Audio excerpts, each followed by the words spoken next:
अवधूत चिंतन श्री गुरुदेव दत्त श्री स्वामी समर्थ. स्वामी भक्तांनो, सगळ्यात मोठा प्रश्न आज प्रत्येकाच्या मनात आहे. हरवलेली मनशांती कुठे मिळेल?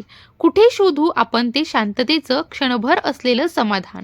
हरिद्वारला, बद्रीनाथला, केदारनाथला, अमरनाथच्या हिमालयात? हो, जेव्हा मन बेचैन होतं तेव्हा आपला जीव या तीर्थयात्रांचा आधार घेतो. अनेक सेवेकरी मागच्या महिनाभर या यात्रांना गेलेच असतील. पवित्र गुरुपौर्णिमेच्या दिवशी अनेकांनी तीर्थयात्रांचा मनसोक्त आनंद घेतला. पण घरी परतल्यावर पुन्हा तेच वाद, ताण, बेचैनी, चिंता. जणू काही तीर्थयात्रेतील शांती घराच्या दारातच हरवून बसते का? कारण मनशांती जागेवरून नव्हे तर मनातून मिळत असते. संत सांगतात, खरं तीर्थ मनात आहे. आपले तुकाराम महाराज, संतश्रेष्ठ ज्ञानेश्वर महाराज, नामदेव महाराज, निवृत्तीनाथ, सोपानदेव या संत मालिकेतलं अध्यात्म यांनी इतकं सोपं करून दिलं आहे की सामान्य गृहस्थाला देखील त्याचा लाभ घेता येईल. तुकाराम महाराज म्हणतात, ठाईच बैसुनी करा एकचित्त आवडी अनंत आळवावा.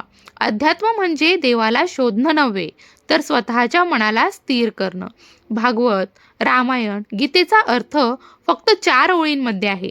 ज्ञानदेव, नामदेव, तुकारामांची इतकी ग्रंथ अभ्यासली, परंतु सामान्य जनांना त्यांनी दिलं ते फक्त 4 ओळींचं सार.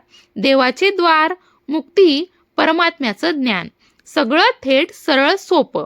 खरंच हरिद्वार कुठं आहे? लोक हिमालयातल्या हरिद्वाराला धाव घेतात, पण खरं हरिद्वार तुमच्या मनात आहे, तुमच्या घरात आहे.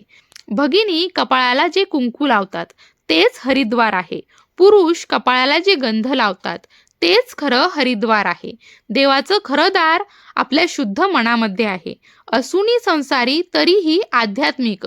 संत मालिकेने कधीच सांगितलं नाही, हिमालयात जा, भगवी वस्त्र घाला, संसार सोडा. नाही, ते म्हणतात प्रपंच करा, पण प्रपंचातून परमात्म्याकडे वळा. म्हणजेच घरात राहा, संसार करा, पण मन आणि जीभ आपल्या ताब्यामध्ये ठेवा.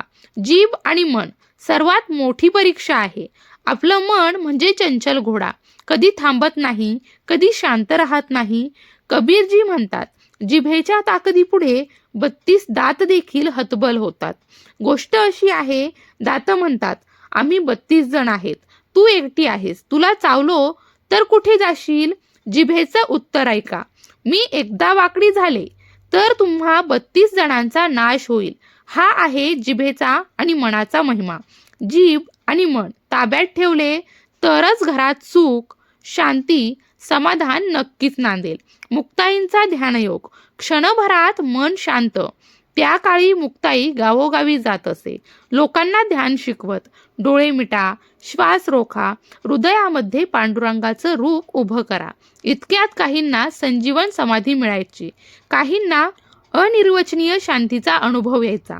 त्या ध्यानयोगाने लोकांची हरवलेली मनं शांत झाली, क्षणामध्ये परत आली. आजही हाच काम स्वामींच्या सेवेकऱ्यांचं कार्य आहे.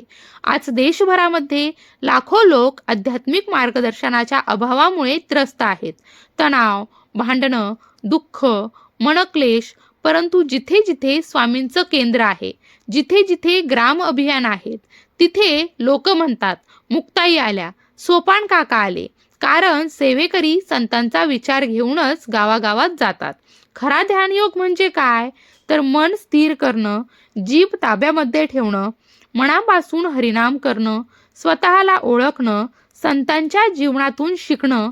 मन शांत झालं की परमात्मा स्वतः येतो. 2 संत ज्यांनी समाधी घेतली नाही.